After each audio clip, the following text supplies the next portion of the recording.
तो आत्मगुप्ता, इसको हम सब लोग जानते हैं, कुछ लोग जानते होंगे, जैसे कपिकच्छु नाम से ये आयुर्वेद में जाना जाता है, उसका ही सिनोनिम आत्मगुप्ता है। और हिंदी में उसको कौंच बीज कहा जाता है। कौंच बीज जो होता है वो बीज बहुत ही नरिशिंग रहता है। उसका जो पेड़ होता है उसके जो हेयरी ब्रांचेस होते हैं और उसके अंदर ये बीज होता है, आपको ये अभी स्क्रीन पे दिख रहा है। तो ये कौंच बीज आयुर्वेद में ट्रेडिशनली बहुत सालों से यूज होता आ रहा है। अभी ये पाउडर फॉर्म में हमारे पास आया है। तो आत्मगुप्ता को कपिकच्छु कहा जाता है। इसका मेन जो इम्पोर्टेंस है वो नरिशमेंट के लिए, एक्चुअली ये बहुत ही अच्छा नरिशमेंट हमें देता है। ये कैल्शियम और मैग्नीशियम भी इसके अंदर है, लाइक न्यूट्रिशन लेवल भी इसके अंदर अच्छे से है।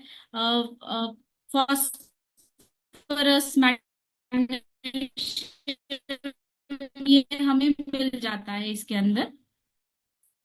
इसका आयुर्वेदिक अगर प्रभाव, आयुर्वेद में ये वृक्ष करके माना गया है। वृक्ष का मतलब होता है मेनली जो शुक्र धातु के ऊपर काम करता है। जैसे हमारे शरीर में सप्त धातु है, रस, रक्त, मांस, मेद, अस्थि, मज्जा और शुक्र। तो ये शुक्र धातु के रिलेटेड आपको कोई भी परेशानियां होती है, कभी शुक्राणुओं की कमी होना या फिर वीकनेस होना, उसमें यह काम करेगा। और ऐसा नहीं, ये मेल और फीमेल दोनों के रिप्रोडक्टिव हेल्थ के लिए अच्छा है। स्पेशली इसको नर्व टॉनिक की तरह भी माना जाता है। जो नसों की समस्याएं होती है, कभी कभी नस दबना या फिर नस दबने की वजह से झंझनाहट होना, ये सारी कंप्लेंट्स दिखाई देती है। सियाटिका की प्रॉब्लम आपने सुनी होगी। या फिर कभी कभी कंपवात जिसे कहते हैं, पार्किंसंस डिसीज, उसमें भी ये बहुत अच्छा काम करता है। ये नर्व्स पे एक न्यूट्रिशन के तौर पे काम करता है, इसीलिए ये स्ट्रेस कम करने के लिए भी बहुत अच्छा है। लाइक एंजाइटी या फिर टेंशन है होते हैं, तो ओवरऑल जो नर्व्स रिलेटेड या ब्रेन रिलेटेड जो भी चीजें हैं उसके ऊपर ये बहुत अच्छा काम करता है। साथ ही में ये कृमि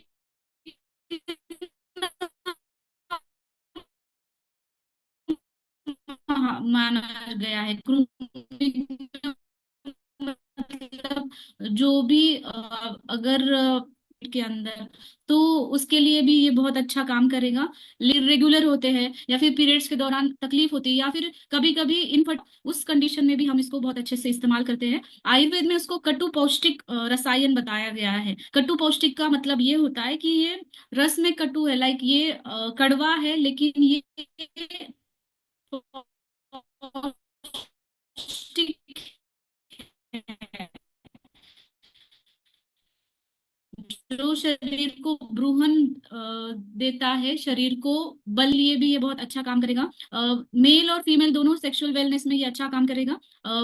जैसे मैंने पहले कहा कि मेल्स में भी अगर इनफर्टिलिटी होती है, शुक्राणुओं की क्वालिटी में कुछ डिफरेंस होता है, तो वो भी ये बहुत अच्छे से काम करता है। और जो यूरोजेनाइटल जो एरिया होता है मेनली, वहां पे अगर आपको ड्रिबलिंग मिक्चुरेशन, मतलब बूंद बूंद यूरिनेशन होना या फिर अच्छे से कंप्लीटली यूरिनेशन नहीं होता, ऐसे कंडीशन में भी हम इस्तेमाल कर सकते हैं। कभी कभी हम देखते हैं कि ओल्ड एज में स्पीच में डिफरेंस आ जाता है, बोलने में तकलीफ होती है या फिर हाथ पैर में कंपन आ जाते हैं, या फिर स्टेबिलिटी नहीं रहती, शरीर में थकान सी आने लगती है। तो ये वाइटलिटी के लिए इस्तेमाल किया जाता है ऐसे कंडीशन में। और पार्किंसंस डिसीज में ये इसमें जो एक्टिव कंपाउंड माना गया है, एल डोपा नाम का एक्सट्रैक्ट है इसका। तो ये पार्किंसंस में बहुत अच्छा इस्तेमाल किया जाता है। इसके बहुत सारे रिसर्च पेपर्स भी हुए हैं कि एल डोपामाइन जो है हमारे पार्किंसंस डिसीज में इफेक्टिव पाया गया है।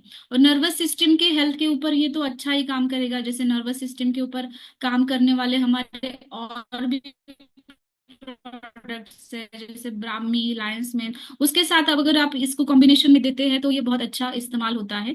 साथ ही में अगर आप इसको हनी के साथ, क्योंकि इस चूर्ण फॉर्म में है, तो हनी के साथ आप ले सकते हैं या फिर आप गुनगुने पानी के साथ ले सकते हैं। और आप अगर दूसरे पाउडर्स ले रहे हैं जैसे कि अश्वगंधा, इसके साथ ले रहे हैं तो बहुत अच्छा काम करेगा।